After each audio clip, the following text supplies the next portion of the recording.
All right, let's just dive right in. Welcome to today's Explainer, where we're going to unravel a seriously fascinating mystery about human nature. It's a question we've all asked. Are we inherently selfish, looking out only for number one? Or is there a deeper, hidden current of integrity running through society? Now, we often think we know the answer to this, especially when money is involved. But today, we're looking at the lost wallet paradox. It's a massive behavioral study that completely upended everything top economists thought they knew about honesty. So get ready, because what 17,000 people revealed about human behavior is absolutely going to surprise you. Okay, to start, I want you to picture this. Put yourself directly in this scenario. You're working a quiet, kind of slow shift in a hotel lobby. Suddenly, someone hurriedly approaches the front desk. They've just found a lost wallet around the corner, but they are in an incredible rush.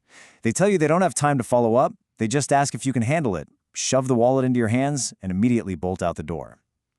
So, you're just standing there alone. Would you pass the wallet test? What would you actually do? Now, what makes this scenario so interesting is the specific makeup of what you're holding. You look down, and because it's a clear wallet, you can immediately see exactly what's inside. There's a key, a simple grocery list, the equivalent of about $13 and 3 business cards displaying a name and an email address that you naturally assume belong to the wallet's owner. So the owner is easily contactable. The cash is right there. Sure, it's a tiny amount, but it's yours if you want it. Take a second to really think about what your next move would be. Which brings us to Section 1, a global study of honesty involving 17,000 participants. Because between 2013 and 2016, this exact scenario didn't just happen once.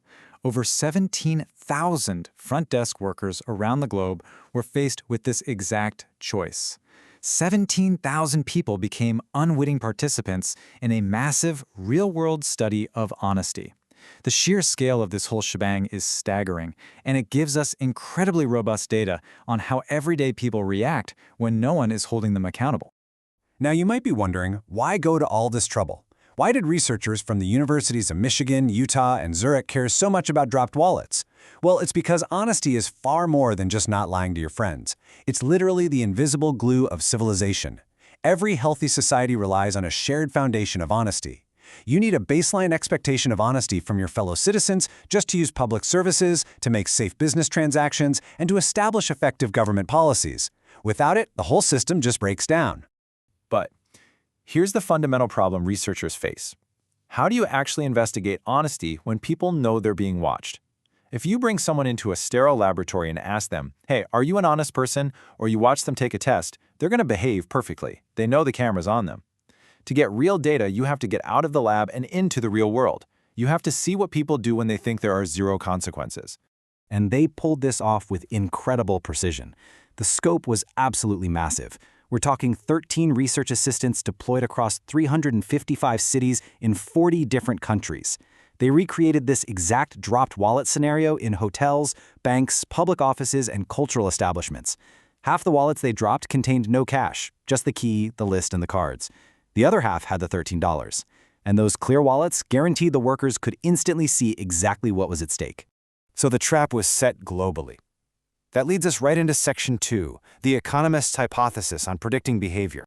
Before the results came in, the experts looked at this through the lens of a classic psychological battleground.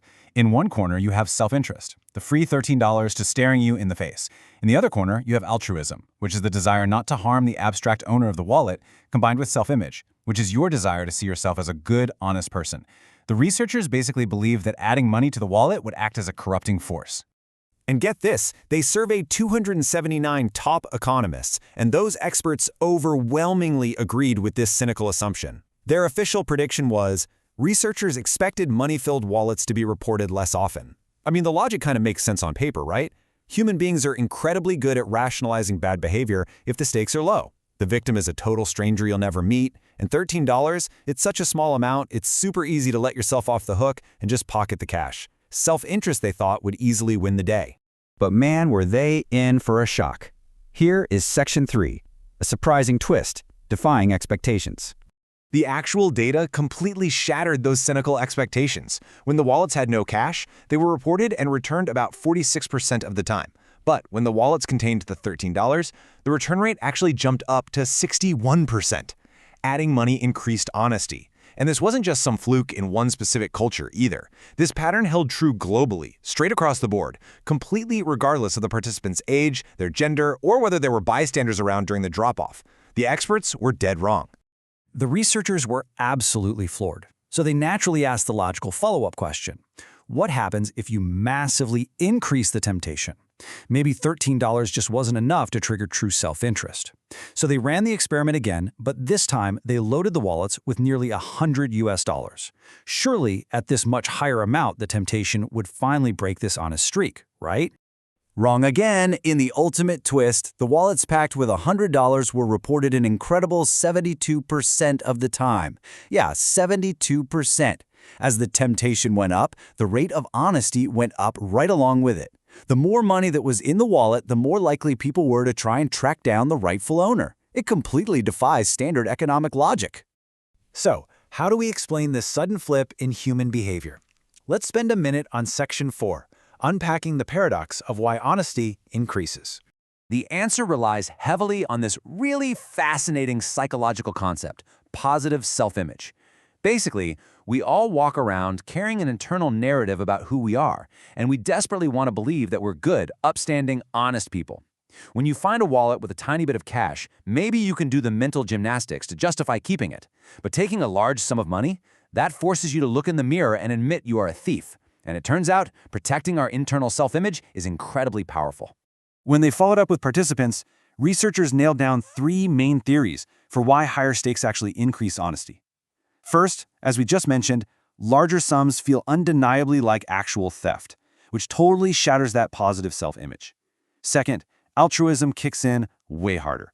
The higher the stakes, the more you realize you're actually causing significant harm to the wallet's owner by keeping it. And third, remember the context here. These people were at work. Professional settings often alter our commitment to honesty, anchoring us to a higher standard of behavior than if we were just, say, walking alone in a park. What I really love about this data is that it doesn't just live in a spreadsheet. It leads us perfectly into Section 5, an honest society and its everyday implications. If you only take one thing away from this explainer, it should be this. Self-interest might not be nearly as powerful as we often think. We are constantly fed this cynical narrative that people are inherently selfish and opportunistic. But this massive, global, real-world data proves that when push comes to shove, people's desire to do the right thing and to see themselves as someone who does the right thing often completely overpowers financial temptation. And this brings us to a beautiful, self-fulfilling prophecy. As the researchers noted, seeing yourself as an honest person can motivate you to be an honest person. It's like our internal narrative literally shapes our external actions. When we expect people to be honest, and when we design our societies assuming people have integrity rather than assuming they're thieves, we actually empower them to live up to that positive self-image. Which leaves us with a final thought to reflect on today. We know honesty is the bedrock of everything we do. And we now know that human beings are remarkably, naturally predisposed to be honest, even when nobody is looking. So by modeling this behavior yourself, and by actively celebrating it when you see it in others, how will you help create the honest, trustworthy society we all rely on today? Thank you so much for exploring this fascinating paradox with me, and definitely keep looking for the good in the people around you.